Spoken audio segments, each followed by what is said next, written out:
Why, hello there, Anastasia here. I hope this video finds you very, very well, and I thank you and greatly appreciate you tuning in. Hopefully, your day is going well and gets a little bit better. Maybe you enjoy this and that helps. Who knows? If you want to help make my day a little bit better, you can like and subscribe to the video. Help me on my way to 1,000 subs. Yes, I turned that into a shameless promotion. Sorry, I had to do it. I saw the opportunity and did it. Everything is off the cuff here, but that's what it is. What are we looking at? We're looking at the Monterey Bay Knives Sabertooth. This is the summary of this knife. I have the full review up. The full review will be linked down in the description if you care to see longer form content, full specs, and all that stuff. But the summary is the nice, quicker little update from further use and also just sort of my thoughts on the knife. So, this is a good knife. That's my thoughts. S90V blade steel. Good premium stuff. Titanium scales. Great action. We got a... what do you call that? It's not quite a spear point. It's kind of a modified Warncliffe or a weird drop point. It's a useful blade shape. The tip's low. Got good access here.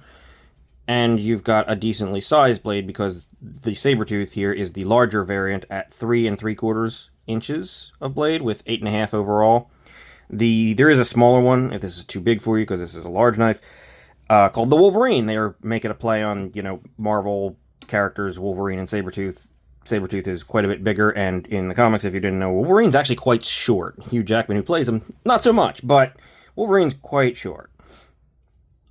So that's the smaller one. This is the bigger one. I don't have one of the smaller ones, so I can't exactly attest to it, but assuming it's just a sized down version of this, it's probably pretty darn good too. Where were we? We were plunge grind. Plunge grind is the one thing that's not great. It does pretty much come to the edge. That's unfortunate.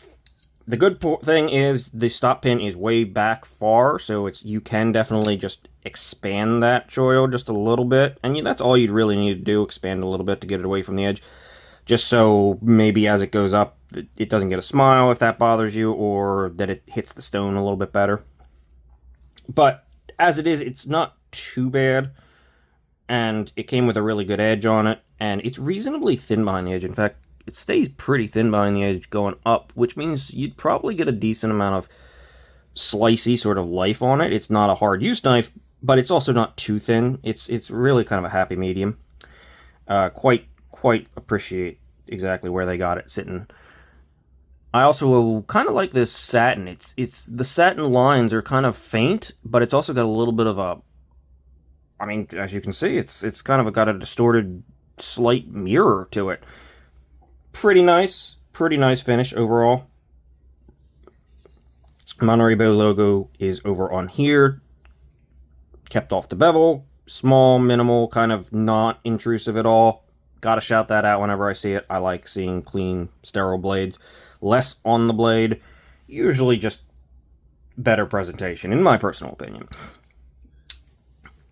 Actuation is, of course, the hole, but you can also use the fuller, even though it looks kind of softened. There is actually enough edge here to flick off that. And it's also got a front flipper, which is, while not good jimping at all, it is far and high in relation to the pivot, so it works. It's super easy. I suppose I should also demonstrate the fact that you can flick off of this fuller pretty darn easily. Big old sharpening choil, finger choil, whatever you want to call it, for choking up. You can get nice and close to the blade. My finger feels pretty locked in. The poon that is here with the swedge does act as a nice counterbalance, so you can sort of push into it while you pull into this to keep yourself locked in and know exactly where you want to be. Very nice functionality there. Of course, you have the basic grip, which is sort of where the knife is more balanced for, honestly. Yeah. Back here, a little bit further back balanced than maybe optimal, but it's kind of reasonable. It's not too bad. It's definitely for your primary grip, which is also very comfortable, very almost neutral. I mean, it's got a swell here, but that just fits into your hand, right? It's pretty. I mean, outside of just giving us a straight handle, this is probably about as neutral as you can get it, while actually still being comfortable by giving the swell that sort of feels good in the palm, basically. Something, something, something, right? Lock bar access is not great. It's not tight this way. It's... Did I say not great? I mean, it's good. It does protrude a little bit. It's better than it looks. I can almost get it coming from perfectly from the side. It just sort of orients me slightly to the diagonal. And there's, like I said, it's not tight, so there's more than enough room. It's really good. It looks tighter than it actually is. So I don't have any issues with this. And also, if you go onto the lock bar, as you can see, my finger drops, or I should say, it drops right around my finger into the choil, so I'm not even coming in contact with the edge. I suppose if you go down here, you could, but part of the benefit of the fact that it, orients your finger a little bit, even though it is not completely perfectly from the side, is it sort of puts your nail right where it needs to be. So even if you go low and it does hit your nail, well, when it comes down, it is hitting your nail. I suppose that's the good part, right? So yeah, good lock bar access in my personal opinion. It's certainly not tight. You certainly don't have to come from the front and risk your full cuticle or anything like that. But either way, not a problem. Bearings in the pivot, as you can see, the action is quite good. It's not super premium, but I mean, it is pretty close to drop shut. Like, you can sort of tell the difference when you got one of those super premium frictionless just glass drop shuts. It's not quite there, but it's really good, especially considering this is a Monterey Bay knife and they tend to come in that sub $300 range for S90V, titanium, and everything like that. Yeah, it's a pretty reasonable price tag on this thing. A lot of them come in closer to $200. I don't know exactly what this thing is coming in at the moment, or if they're even in stock, honestly. They tend to go around and do all kinds of things with Monterey Bay knives. You never know what they're going to have, but either way, right? Getting back to the knife itself, let's talk about the pivot. As you can see, it's tooled on both sides. However, it is D-shaped. I don't know if it's just tooled on this side, even though it doesn't turn, or if the pivot is a separate thing and there's two screws going on to either side of it. I haven't taken it completely apart.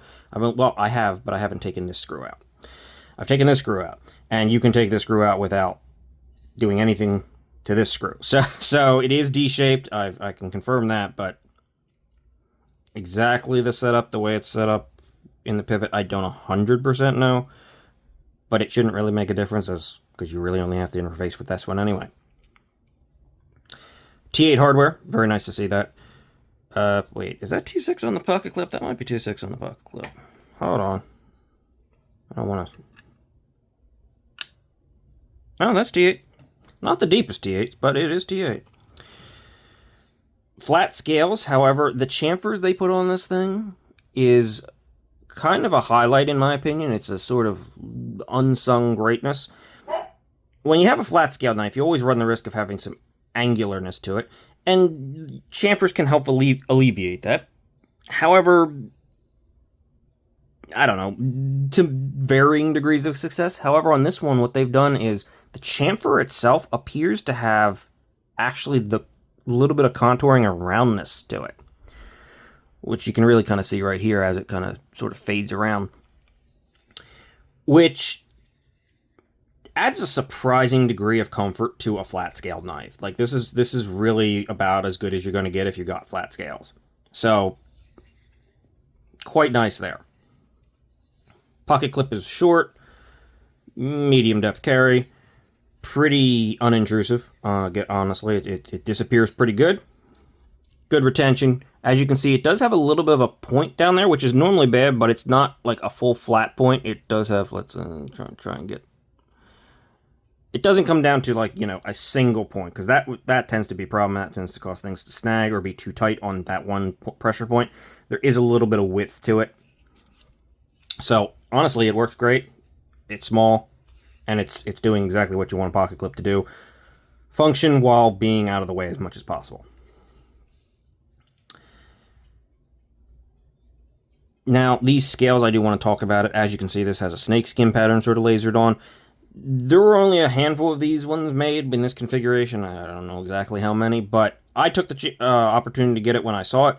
However, the standard one has sort of a milled shadowbox texture on it, and it looks really, really nice. Honestly, aside from the fact that this was sort of limited in number,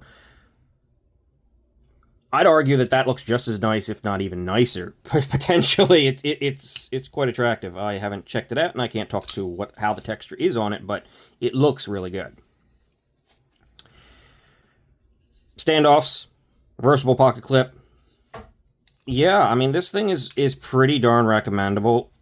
It is centered without play, which is always great, and this could be part of a rotation, could be your daily driver if that's kind of your thing. It's got your premium materials, not too bad of price tag, nice personality. I mean, I kind of like how Monterey Bay oftentimes keeps a good portion of the knife sort of very minimal and simple to sort of accentuate whatever the more interesting part of it is, and that, of course, is this blade shape. It's there's your drama and there's your interest.